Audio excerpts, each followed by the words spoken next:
and they were immigrating. So they had the sticker, for their D7, and they asked them, why are you going to Portugal? Really? Why don't you want to live in America? Like, they really grilled them. Seriously? That was the only experience. And that was last year. I think landing, depending on how you go, is really easy. So we need to remember places, huge tip, that Dublin, you actually clear customs for America in the Dublin airport. So you go in, and it's so weird to be in the Dublin airport and see American flags everywhere. And it's like American clearance here and American entry here. And you're like, St. Patrick's Day every day in Dublin. Right. Well, speaking of St. Patrick's Day, we did go to the St. Patrick's Day parade in Hello Mandy with my friend Mandy, who is Irish, a couple of years ago, and it was all American stuff in the parade. I'm like, I came all the way to Dublin to see this great parade about the history of St. Patrick's Day, and it's all Americans, because I guess not everybody has those marching bands and all the things that we have for American style football. No, true. So they have competitions in America, and they get to go there for the parade. Oh, I see. But that's a really good flying hack. So if you are concerned about getting to the border control in stateside, you could clear in Dublin and fly straight in. Yeah, so that way, so when you're landing, you're not going through customs. You've already done that, and so you're not going to have all those ICE agents and stuff. And so you go through regular passport control and then actual American customs. And it was weird because on the website it says download this app and you're going to have to get your bags and put them back on. None of that was true. I walked up so you could go in the fast lane because you already had the app. And I'm like, well, where do I go with the app? And it seems wonky. They're like, oh, yeah, we don't use that. All the time. Yeah, you enter your passport information, take a picture, and you have to do it when you're at the airport. So I tried doing it in advance. It wouldn't work. Did it at the airport. They're like, yeah, no, we don't do that. I wasted an hour. So don't do that. Just rock up, and you don't even have to get bags. You walk through and they ask you, do you have anything to declare? You can have your 20 bags. And they're just like, no, okay, go. It was pretty simple. And then coming back through, what I did forget, I thought many times I'll go through London because there's directs from Las Vegas and LAX, Los Angeles to London. I forgot. But now with Brexit, you have to go through the chaos in the Faro airport, right? Yes, so I forgot. And I avoid Lisbon like the plague. Sorry, guys. I don't need to go there. No, I understand that. It's terrible at the moment. Well, it can be. It's sometimes you can just sail through. I did that a couple of weeks ago, but when it's bad, it's very bad at Lisbon. You're absolutely right. Well, because the way airports work is they're hub and spoke, right? So all the airlines want to come in at one time, so then they can all fly out, so you can do your connections, especially in the big airports. So you really need to get an off-season flight, and that's where the cheapo airlines are good because they're booking those slots that are cheaper. So if you come in at midnight or 10 in the morning, all those flights aren't coming in at the same time. So you're best off to do that, especially in the summer or travel seasons. Go at really off times, even if it's uncomfortable for a day. And so coming through Dublin, I'm like, oh, great, I'll get to go in the domestic line, right? Already clear customs, passport, everything in Dublin. We've entered the EU. No, I forgot they're not part of the Schengen. So I still had to go in the mix. If you're trying to find where can I go, some people will go into, Paris or Geneva or whatnot. So you can enter the EU in a more refined area. Refined. Yes. Ooh la la. Yes. Well, they were so mean. I couldn't believe it. I'm like, here's my sweet Algarve, and here's all these people who are not Portuguese. And I get in the EU line because I do have a German passport, right? So I get in the EU line. It's not moving at all. They have one border control guy. All the flights are rocking in. And I'm like, still confused why I even need to do this because it should be domestic, but it's not. Ireland is EU, but they're not Schengen, right? They're there. Yeah, interesting. Yeah. So then you come down the little swirl. I'm like, well, you know what? The British side has like 10 officers and you have the digital scanning for your passport. So I thought I'll go in that line. I go in line and it's like moving and I'm getting closer to the digital line. And then they open the line from all the EU people and all the flights after me and put them first. And I'm like, what did I touch? And I asked him, I said, look, you've got a lot of people here who are EU. If you can just segment us. Blah, blah, blah, blah, blah. I'm like, oh, really? Yeah, don't tell us. So you're not people. They were immigrants that were mean, angry people that got a job here. So I don't get that. Be nice.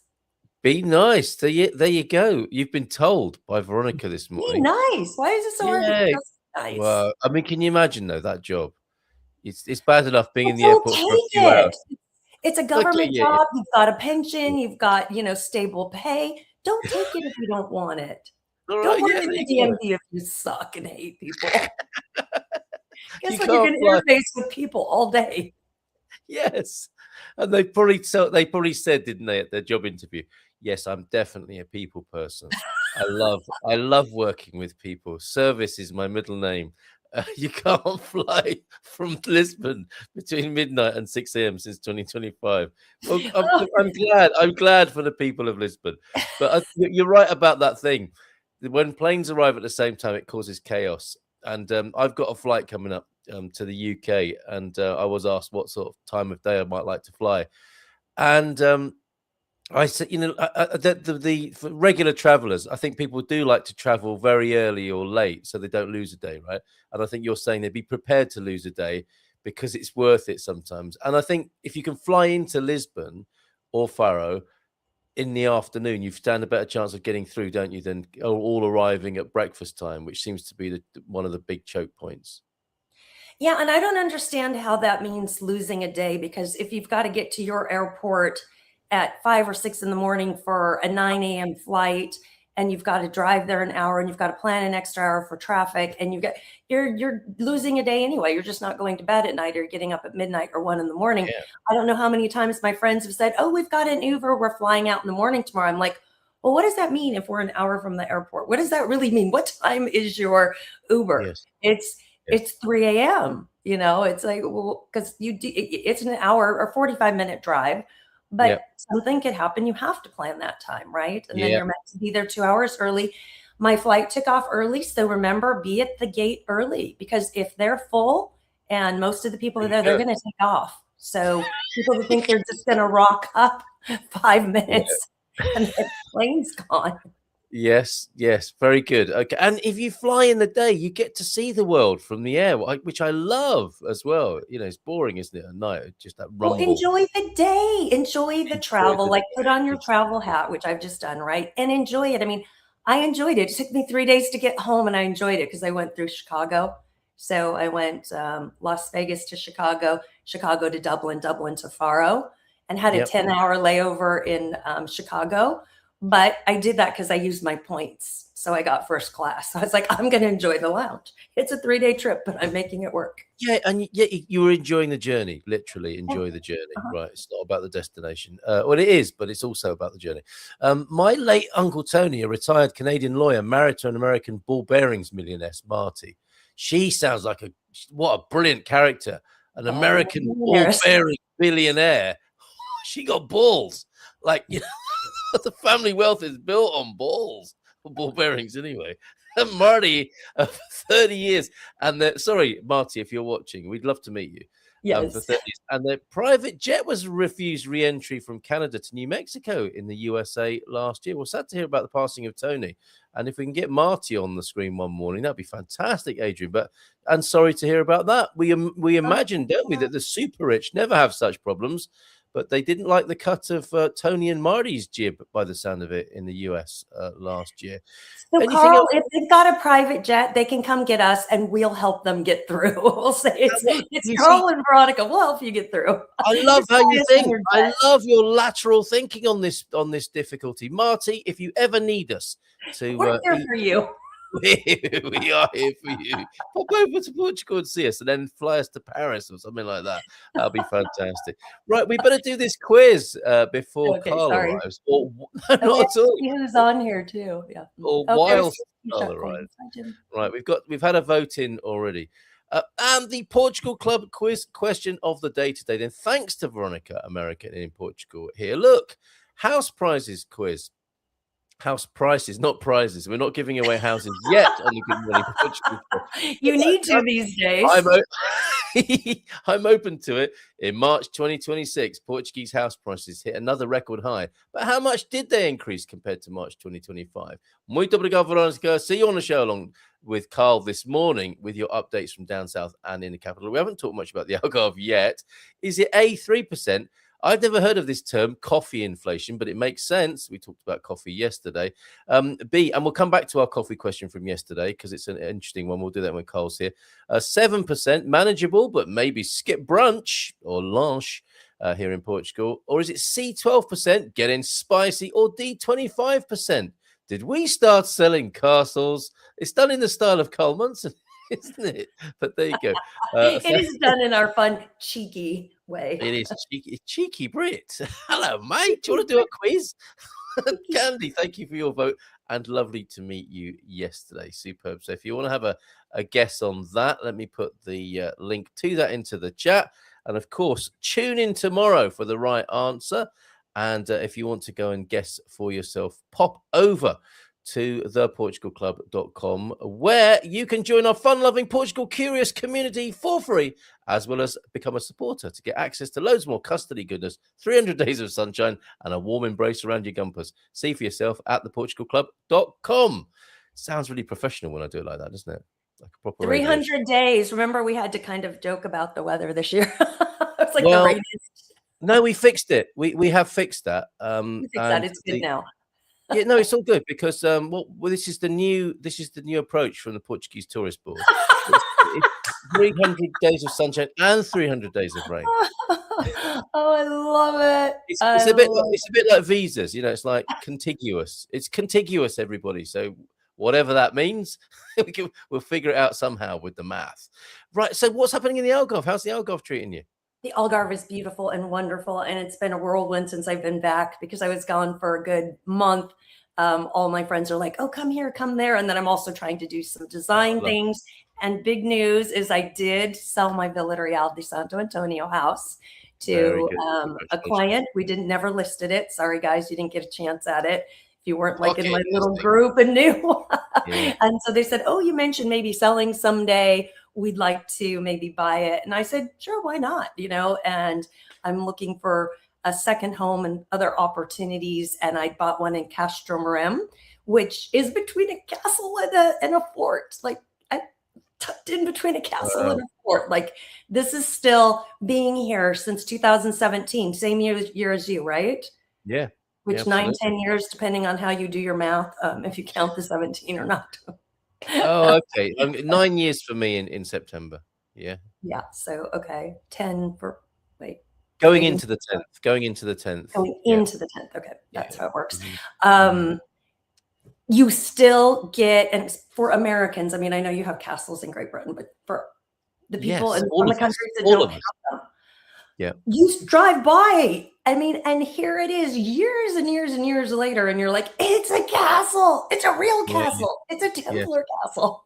Yeah, beautiful. Yeah, no, I still get a buzz with that, even though all of us British have our own castles. It's still nice to see one. After a month away, did you have that thing where it kind of went out of your not instinctive memory, your short-term memory, I suppose, of what it's like? Did it smell different? Did it look different? Did you see it differently coming back into the Algarve after a month of being away? Or Portugal? No, it still feels like home. Very familiar. How lovely. Yeah, and it's the same when I land in California.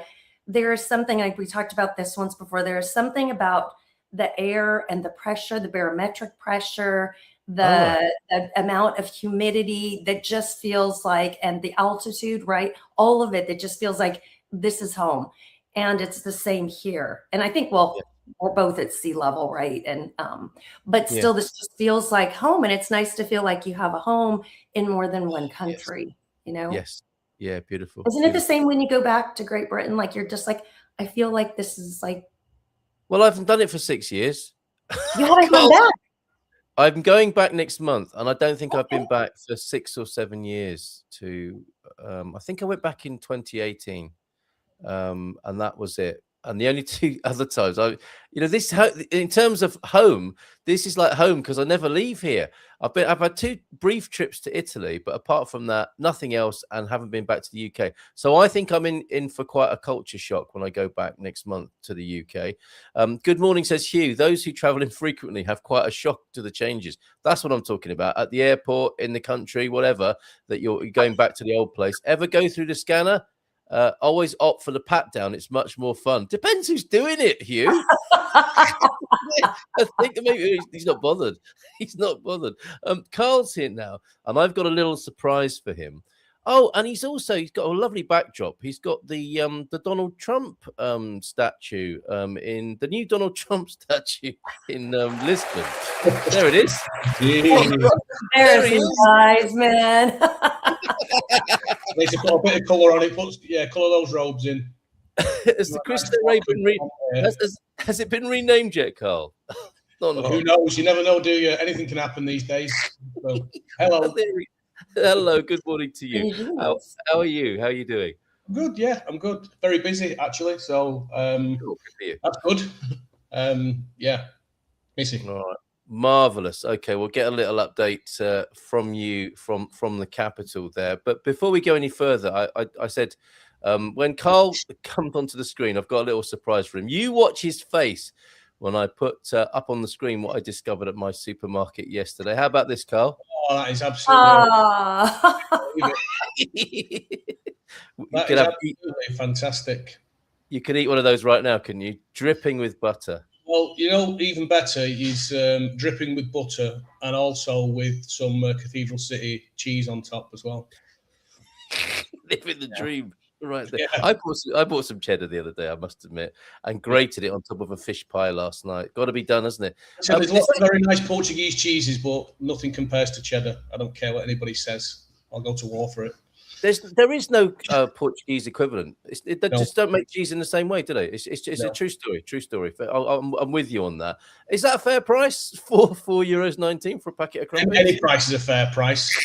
It's the food of the gods, so yeah, very fair. And they had some of those dubious sausages as well. Just like a pink puree that's been formed into the shape of the ones that are a guilty pleasure that you don't let on that you like, but you secretly do because it's what your mum used to make. And my eldest, Digby, we were in the kitchen and I said, look, I bought you these because I know he likes them. And he said, and it was like you the cheddar thing, although he was a little bit sort of awkward about it. And he was saying, it's almost like, is it bad that I prefer these to Portuguese sausages, Dad? Isn't that sweet? It's like, don't worry, son. Between you and me, we don't know what's in these things, but we love them, and there's something about them. It's just pink stuff. Pink stuff. Does that sound appetizing to you, to Veronica? Have you ever had an indistinguishable British sausage?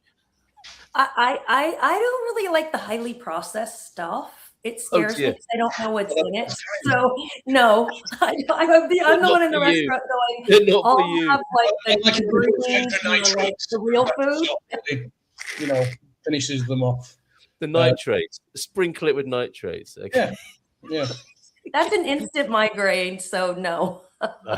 Okay, all right. We'll just have a crumpet and sausage party. I did make my own. When I first came here, a sausage party. Oh, you didn't catch on that one. I knew it was going to end up there somehow. I'm sorry.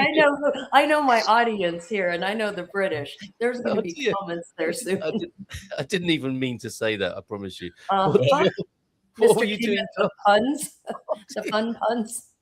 I can't believe I said that. Crumpet as well. I mean, when my dad used to have this phrase, a crumpet man was like a ladies' man in the UK back in the day. Really? I don't think anyone uses that expression. You can call ladies that, can't you? A nice bit of crumpet. Yeah, exactly. That's what a crumpet man is. A crumpet man is like, some sort of geezer from the 70s. All right, darling, that sort of bloke. Can you make a British English dictionary? Because a lot of Americans don't even understand. They can't say fanny pack. Like, that's not good. No, well, we love it when you say that. We say it again, Veronica. Say it again.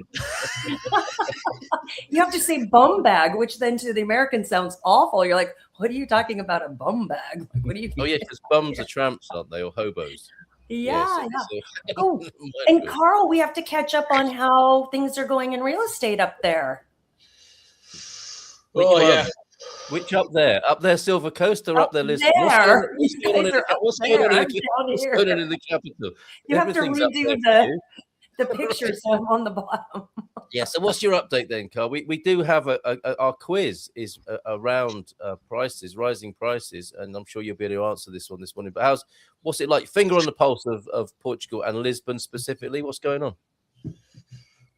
We've seen a steady flow of people coming from the US. No surprise there. With the kind of politics at the moment and things like that. So not that I've got any opinion on it, but plenty of people still coming in. I'm actually working with a family from the UK at the minute. They're relocating, young family, want a different life, want to get away from blighted. So I've been spending most of the past 2 weeks with them, driving around. I was actually in Ericeira, so not a million miles away from where you are, last week. And now we've focused in on Margin Sul specifically, Azeitão and Sesimbra. So people are coming here. Prices are rising. I was listening earlier to the quiz question. Prices are rising. I mean, there are people out there who think it's a bubble. I don't think it's a bubble. The bubble relates to inflated prices. We have a supply and demand issue. Yeah, and that's where you have to be real and go, this is supply and demand. We still have more demand than supply. Yeah, that's not a bubble. Exactly. Well, that's it. So, I mean, I guess on what the place I see most differences on the rental side. So people do come here, maybe they want to rent first. And when I first got into real estate here 4 years ago, it was really hard to find rentals for people. Things would go on the market and they'd be gone within an hour. If you hadn't spoken to the agent within an hour of being listed, there's a good chance you weren't getting your foot in the door. So it was really, really tough, and a good way to learn about the business. Now you see rentals staying on the market for weeks, sometimes months, and prices have definitely dropped. Yeah. So do you think that the new initiative is helping yet? The 10% tax on rentals if you keep it under 2,300? Are you seeing that in Lisbon? Are people dropping the rental prices to hit that program? I think that is a big part of it. And I guess maybe not as many people are coming as sort of post-COVID and things like that, but there's still a lot of people coming. Those things have definitely made a difference. So, I mean, literally, 4 years ago, you just had to be refresh. There's a new property, phone, get through, right, I'm coming today, I'm there with my client, just get in the door. And they were gone definitely within a few days. Anything that was worth having was gone. Now, I literally just did a rental yesterday from a lady who's moving from New York, and the place has been on the market for approaching 2 months. The price has been dropping and dropping. And how much is the price? This one's just under 17, and it's a nice, which is pretty good for Lisbon. Yeah, it's a very nice T1 in a fully refurbished building, so it's brand new inside. Really nice place. I think it's for her, it's very good. The price is very good. I know that's different for locals. I know 1,700 is a lot of money for a one-bedroom apartment, but the way the market is, I think it's a reasonable price. Where it is, it's right in the centre. So I wouldn't have been able to do that 4 years ago. It would have been snapped up, and it probably would have gone for 21, 2200. Interesting. So I'm seeing a decrease of people coming here too. I'm not the supply, like when a house goes up, it's still getting sold rather quickly. But I think because we're starting to see the rollover of like NHR and immigration difficulties and then some of the bloggers that are doing the negative, people are just looking away instead of looking past the clickbait to, he's saying, these people are all saying, it sucks, it's awful. And they're trying to get people to click and they don't get past that, but it's really great and wonderful. And here's why, right? They just see all the algorithms, all the negativity. And so the thing is on that, the way I see it, I don't know, of all the people I've helped find places here and some just friends that have made while I've been here, not necessarily through real estate, none of them are going back or have gone back. I can't think of anyone. I'll think of one who decided it wasn't for them in 4 years of doing this. So I think people do like it when they get here and they do choose to stay. I've known families come from, like Kentucky in the US, and now, their kids are going to schools here and they're fully integrated into Portuguese life. A completely different scenario living in Kentucky to living in, central Lisbon. Oh yeah, I mean that's like California moving to New York. That it's not even about the country; it's about. The other thing is as well, a lot of these people they travel as well, so they're in Europe, so they've got access to. They can go to Italy, they can go to France, they can just all these other countries that are on the doorstep. So I think that is part of the draw. It's not. You're living in a wonderful country. It's safe, it's secure, it's more affordable for especially if you come from the US or even the UK. And then you've got Europe on your doorstep. You know, there's always something to do, somewhere to go, and flights are so cheap. You know. Yeah. I've seen people who have switched their strategy. So I haven't seen a lot of people leave. I've only seen a couple. And to be fair, they really weren't ones who were going to fit in anyway, because they wanted, you know, the big house and the pool and all that stuff. They didn't see the small town and walkability and all of that. Like they wanted the suburban life, just like they have in America. And you really don't need to come to Europe for that unless you're going to, like you said, really travel. But I've also seen people like the Joneses, right? They got so frustrated with immigration. Oh, yes. Said, forget it. We can be Schengen every 3 months out of 6 months. So instead of just buying a place and staying in Portugal and making that our home, they gave up on the immigration, and they can go 3 months, you know, in Italy, and then go out of the Schengen 3 months somewhere else. So your real hardcore travelers will just kind of be more vagabonds, or maybe have a base somewhere else, or maybe be baseless and countryless, you know, and why pay tax anywhere? Is there a pattern here? The sense I get is people who move in a hurry are sometimes quick to move back as well. There seems to be a little bit of a pattern there, and still the big things that make people move are health and family. That as in return to the United States. Yes, family was a big one. The couple that went back rather quickly was they missed their family. Yes. Yeah. I mean, for me, I moved quickly. You know, I came home from work. I came home from work one day, had a bad day, and said, "Let's go." 9 months later, house was sold. I bought a house here. Barely any research. Bit of an idiot like that. I'm a bit, you know, if I'm doing something, I'm doing it. No regrets really. I mean, I could have been making more money in the UK. You know, no doubt about it. I might have had more money in my pocket. But the lifestyle is very different. Now, the family that I'm working with now from the UK, they've got a young son as well. They just want to get away from, you know, what they perceive as the problems there. You were saying just before I came on screen that you've not been back for 6 years. I think what's it going to be like for me? What's it going to be like when I go back? Shock, Carl, because the last time I went back was 18 months ago. Just before last, and it's just rougher around the edges, you know. Like I say, this is my own country, so I can criticise. It's rougher around the edges, and I said this to my sister. I said, it just feels a little, you know, little nastier and not as friendly. It's still, well, it's just the same. So I said, yeah, you're living in it, you don't see it. I'll give you one example. I went to the local supermarket in Morrison's in my my old hometown, and the wines and spirits were behind plexiglass. Were they? Things, you know, I think you have to get somebody to, like a security guard, to come and get it for you. Now that's definitely deterioration, isn't it? That's not a positive. When, you know, that's. I remember the first time I saw that in a part of London, and I thought, my God, where am I? I just thought, what is this neighbourhood? And that must have been 40 years ago. So, but now it's an everyday thing in a local. I saw it once in South Manchester when me and my wife started dating a long time ago, 20 years ago. There was just a small corner shop there, and it was basically you walked in and everything was behind cages. Yeah.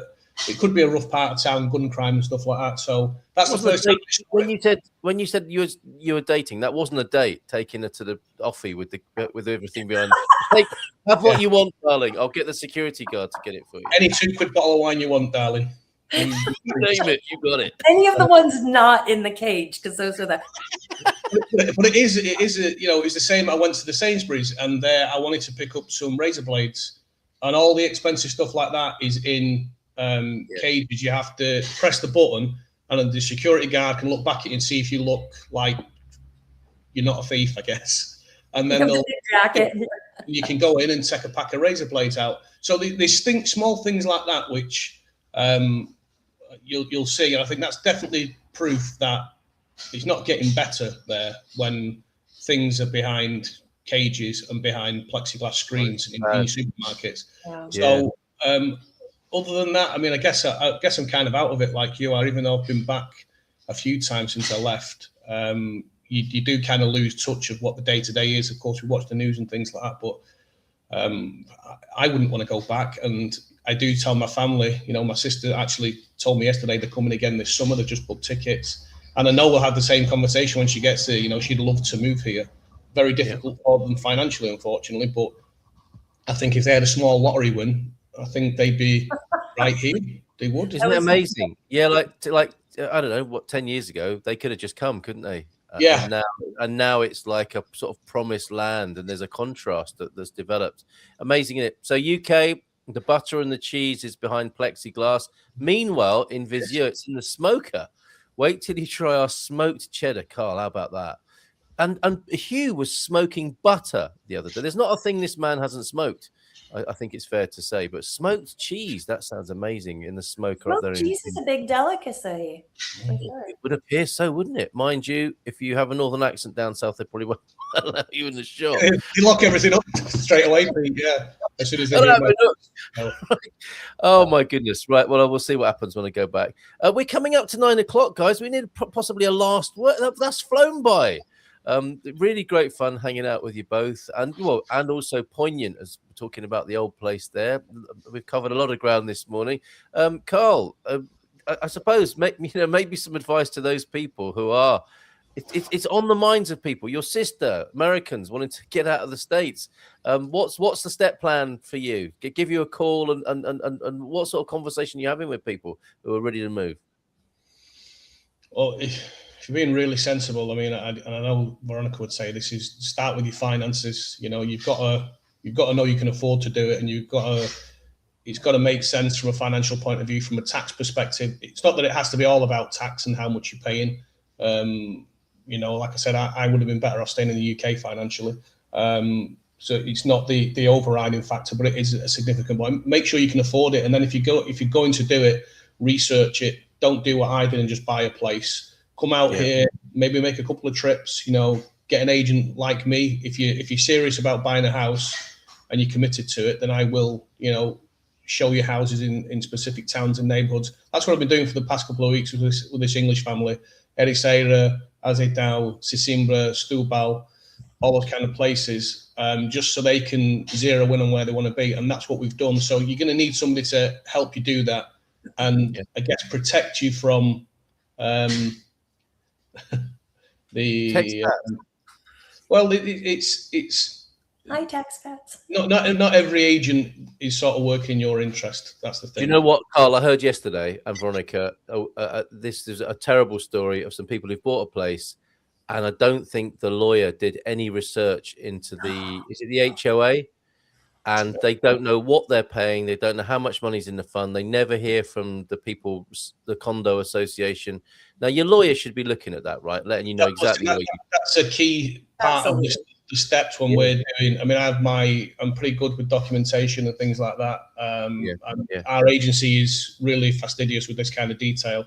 That is one of the steps in there as part of doing the contract and all that. So we want all the utilization license, Cadena Predial, energy certificates, all this. And then another one is a declaration from the condominium. And that's actually part of it. If you're getting a mortgage, the bank will definitely want that as part of it. They're going to want a declaration from the condominium that there's no debt owed by this person. And part of that then is you're going to speak to the people of the condo, and they're going to say, here's the finances, there's the meeting from last year, the minutes from last year's meeting, or the most recent meeting. And that that you can look and go, oh, look, we're all saving up for a new roof, or the roof was fixed last year. All these things are in there. So again, this is where no sight of that. They had no sight of that. This is the problem when you come. Sorry, this is the problem when you come and you pay cash, because you're missing a major step, because the bank will force you to do your due diligence. If you just get a lawyer who's a little bit sloppy, and they should never be, because it's their job to pay attention to all the details, the things that I may miss, they should not miss. That's why we have a compliance team and we have lawyers that go through all those filters. There's no excuse for it, but if you do and you're paying cash, you're very susceptible You're very susceptible to things like this happening. People just push deals through, and then you have to live with the consequences. I know 2 people who this happened to. One person who I sold the apartment for 2 years ago, he bought a place cash, and they didn't know that even though the place was built before 1951, it had had some remodeling done since then, which meant it did now need a utilisation licence. The lawyer didn't look into that. Nobody told him anything about it. So when he came to try and sell it, he realised it doesn't have a licence. It took him 4 years, and I think that condominium, I think there were 4 apartments in that block. Yeah. It cost him something like €40,000 and 4 years, and he said, he's given me an ulcer. So there you go. That's what you can do if you don't have someone looking after you. Like me. And this is what can happen when people are in a hurry and a bit desperate, right? And the other people in the block or the seller says, "Oh, don't worry about that. It's all fine." It's what you want to hear when you're in a hurry, but you repent at leisure. Well, don't worry. That's just how we do it here in Portugal. Yeah. And turn around and walk away.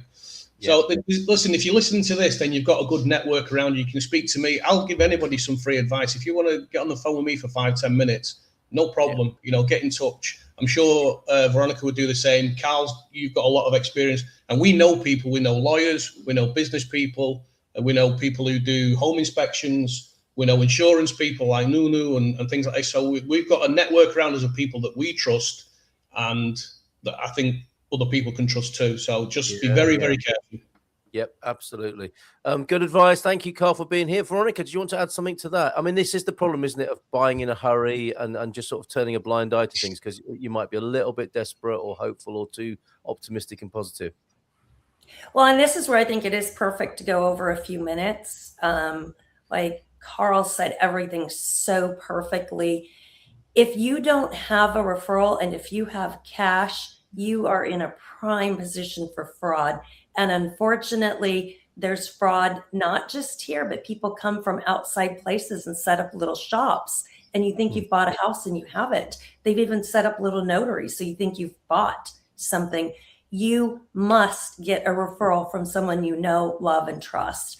And I absolutely trust these guys, and they know good attorneys. And Carl nailed it. If you are thinking something's a little bit wonky or not right, get a mortgage. Get a mortgage for a small percentage of it. Yeah, you're going to pay a little bit of fees, but the bank isn't going to let anything go through like that's fraud. And I think everybody's trying to save a few pennies here and there. And when you're doing an international move, to avoid a small, 1% fee of an attorney is absolutely insane. I mean, how much was your flight to get over here? You'll spend more on your flight and your travels than in your home. And I'm not trying to do this huge sell, but you've got to take a look at it, and you've got to have people you trust. And again, I've got videos on that are like, there's no title, there's no escrow, there's no training for agents. I mean, I can be a broker today and go pick up 10 agents from a corner and say, here's my number. You don't have to be trained. Yeah. Obviously, the agency, you have your training, but that's from the agency. There's no legal requirement for you to do anything. Not an agent, it's a consultant, right? The title's consultant. So there's no real MLS or easy way to look up that specific person. There's complaint books, but you have to know your community. You have to know the attorneys. And I had one gal from Lagos. We were discussing real estate from the east and the west of the Algarve. So I'm on the far east, that's the far west. And she said, "Oh, I never refer people." This is a real estate agent. And I'm looking at people I could refer to. And she says, "I would never refer to an attorney." And I said, "Well, but they have to have an attorney. They have to look at all the documents. They have to do all the due diligence." "Oh, well, I referred my client, and then that attorney referred them to a different agent." So even within this world, if you don't actually know and trust people from experience, from people who, like all of us, we've been on here 3 years, like there's going to be negative me. Trust me, they'd be typing in these blocks, right? They'd be getting us online. Like, take a minute, ask us for a referral. If it's up north, then Carl anyway. So and it's cultural as well, isn't it? Not knowing how things work and assuming they work the same way where you're coming from. If you're part of a homeowners association, condo club, or whatever it's called, it's not done the same way here. You're not going to know the language very well. There might be a closed shop in that building. It might be a friend of someone in the building who's running the condo association, and you're not going to get a look in. And you're going to be the new person in that building, and it could be quite hostile. So make sure it's done legally rather than no, don't worry about it. It'll all be fine. You can't take that sort of risk when it's your life. And this was causing it. This was clearly a real sort of plot twist for the person telling me this. It's kind of taking the fun out of things, and they're really concerned. Yeah, that's exactly what it does. It takes the fun out of it, takes the pleasure out of it, and it can be pretty devastating for people. The chap that I'm speaking about, it made him ill. He said because the process of getting a license, one was expensive, and it feels like a never-ending race. He said there's always one more step. There's always one more thing. And, you know, when he finally got it, it was, you know, he was elated, but it took its toll on his health. And ultimately he did leave. He moved to Spain. His wife was. Wow. Have they changed externally? Because they did make laws, and this is where your agent and, of course, your attorney will be on top of things. That they have laws, you can do anything internally you want, right? So, you know, externally, and then of course, depending. I think it's if walls move and things like that, and then if they've done an inspection at some point in the past, it's a bit hazy. But you'd be surprised. What you do is. It's pre-1951, so you don't need a habitation license, utilization license. But then you should still get a document from the camera stating that you don't need it. And that's where you'll find they'll come and say, I know it sounds a bit crazy. I thought, why? You need a document to say you don't need a document. Well, that's because it's not unusual. It's not unusual, is it?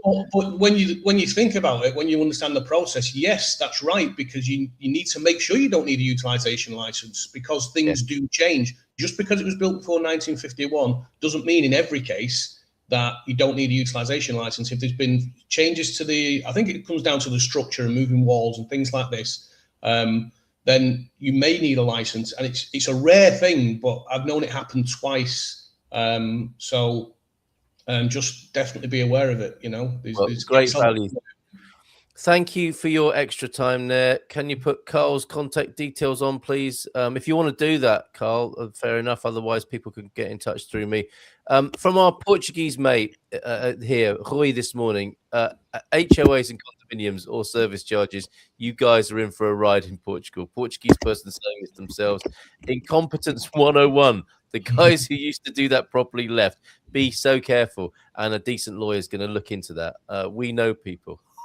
You don't go with that advice. It's all right. We've got it handled. Calma, tranquilo. Oh, that's the cat is turning the lights off now. Come on, you're messing about, cat. This is not. Oh dear. Okay.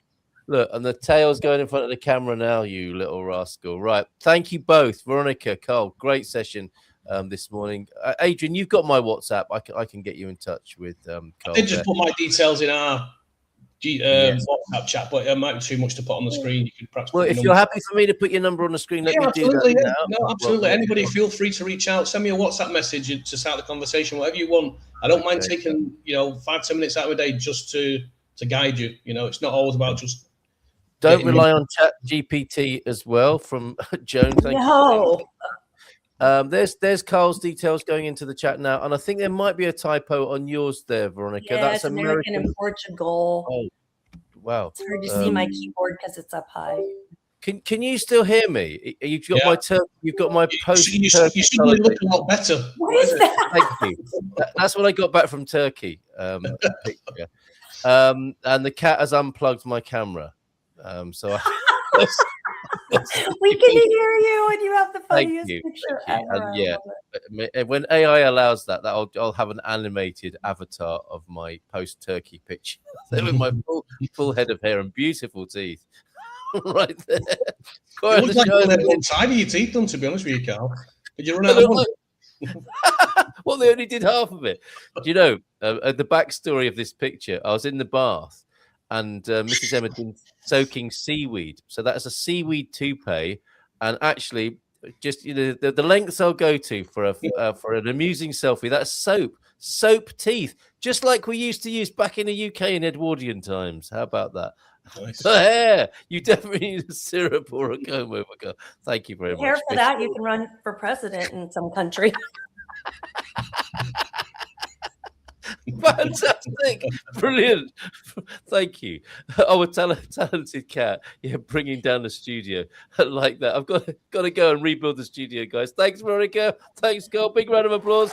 Take care. Bye for now. Ciao, ciao. See you tomorrow. Bye for now. Okay. In Portugal, there's a YouTube show full of fun facts you need